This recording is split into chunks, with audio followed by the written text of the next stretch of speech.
Hey guys, Buddy here, and today we're doing a review on the Asus ZenFone 2.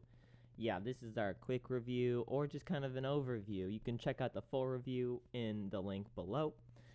And let's start off with screen durability. So, the screen durability, yeah, mine's broken, I know, because it dropped, and I'll get to that in a second. But the point is with the screen durability is that once it did break, it didn't further break, which I thought that's a good feature, right? I mean, you're not going to be like the iPhone user who, after a couple months of breaking your screen, now you're seeing the internals of the phone, right?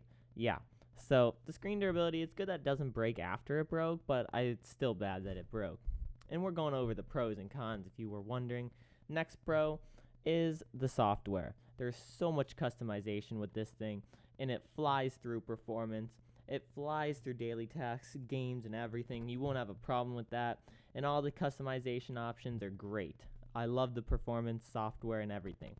Updates, however, Asus Zen UI, you'll get a lot of updates. Well, not a lot, but you'll get updates for it, and they're needed and good updates. But if you're wondering about Android updates, those are more few and far between, just letting you know. As with battery life is fantastic. I've gotten through the entire day and more with this, and it's kind of hard to kill it, and the quick charging is on point. It'll charge you up from 0 to 80 in no time at all. Gives you a little estimated range of how long it will take, and the trickle charge does take a little while. It's a little tedious sometimes, but if you don't have enough time for that sometimes, you can just unplug it, go, and it won't like totally just dip on you during the day if you didn't get up to 100, which I like. Micro SD card, yep, it's got it, which is good. So you got 64 gigabytes plus whatever you need, and dual SIM for those travelers and other price concerned users. And the price is the last pro on the list at $200 or $300 depending on which version you go for. This is a great price for a well-performing great phone. Now let's go over the cons. The camera is somewhat subpar. I mean, it'll get the job done for your daily kind of like, oh, here's a Snapchat, or oh, here's a picture of a bird or something. But if you're a photographer or you want some darn good looking photos, this is not what's going to get the job done for you, sorry to say. It's good for what it can take, and good as in the modes it has. It's got a ton of different modes, and it's very well stocked in that department. But otherwise, it's not going to be stellar. It'll be better than the normal average camera, but it won't be somewhat fantastic. Button placement, the software makes up for it with double tap to wake for the power button, but otherwise they're very poorly placed. I will say that. The volume buttons could be a little bit better, a little tweaked, but I like the volume buttons where they are, but not the power button. The power button's crap. The size, the 5.5-inch screen is a little bit too big for me. Overall, the phone's just a little bit too big for me, I would say. But that's just my personal preference. So if you're not used to that, make sure you try out a 5.5-inch screen like the iPhone 6 Plus or something, because this phone is pretty darn big. Just letting you know. And that's what caused me to drop it. And that leads right into the next con, build quality.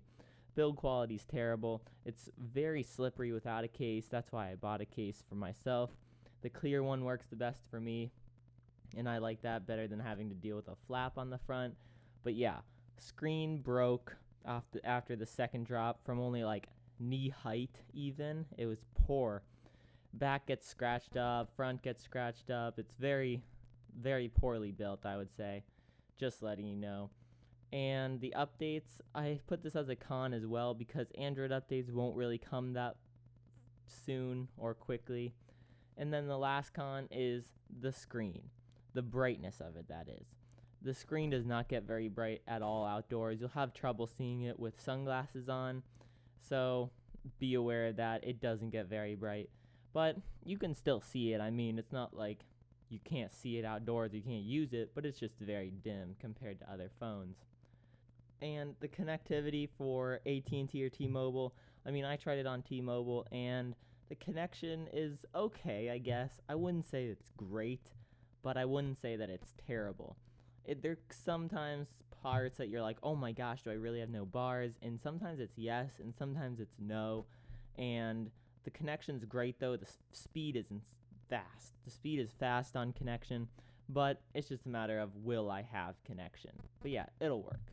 So that's been it for this review, guys. It's kind of just an overview and letting you guys know what this budget phone is in the department of all the other budget phones. And I will say, now that the OnePlus One's less than it, and the Moto G came out, 2015 edition, and some other phones are coming out, I don't know if this phone is actually worth getting now, but it's still a great phone for the price point. Still got 4 gigs of RAM, still got all the performance and customization options that you need that other phones will not get you.